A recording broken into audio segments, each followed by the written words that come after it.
ជំរាបសួរក្មេងៗថ្ងៃនេះពួកយើងរៀនភាសាខ្មែរបដងតារៀនជាមួយអូនតាយើងរៀនភាសាខ្មែរមេរៀនទី3ចូលជាអ្នកសំស្រាក់គោគីសាគោខោ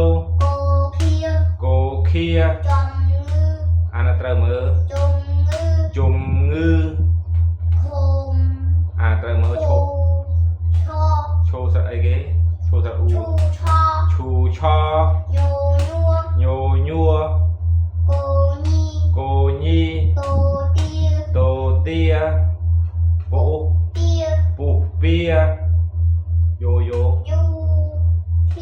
យោធាវេលានាវាទីលំនៅ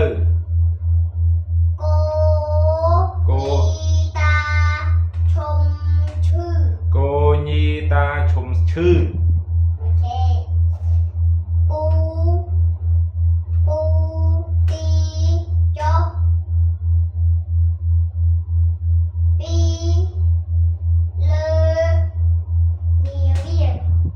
ទីចុះពីលើនាវាលោកគ្រូได้អានពិបាកស្បែកលោកគ្រូនេះអានអត់ចេះសោះ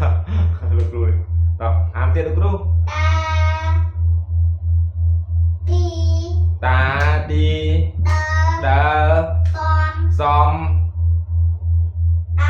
ដៅសាឡាឃុំគោគីលោកគ្រូអានអង្គទៀតអូនតើចេះហ៎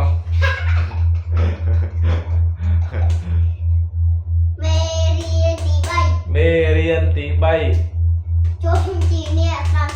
ជួយជាអ្នកសំស្រាក់អានកំសើចណាគោគី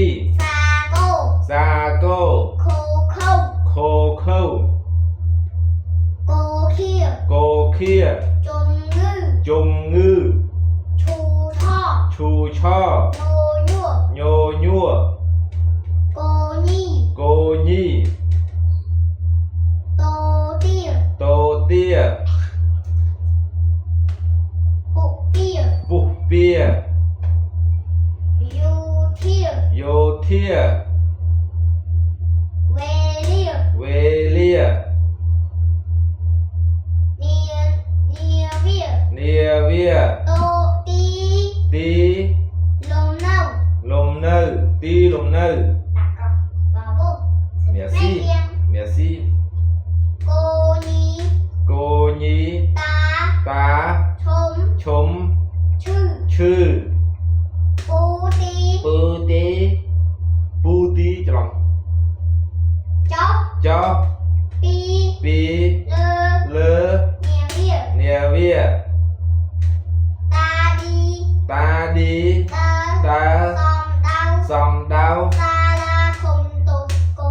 Gia la khum cô kỳ chụp điệp xuống chụp điệp liệt phanh với nát sẽ chụp điệp tiền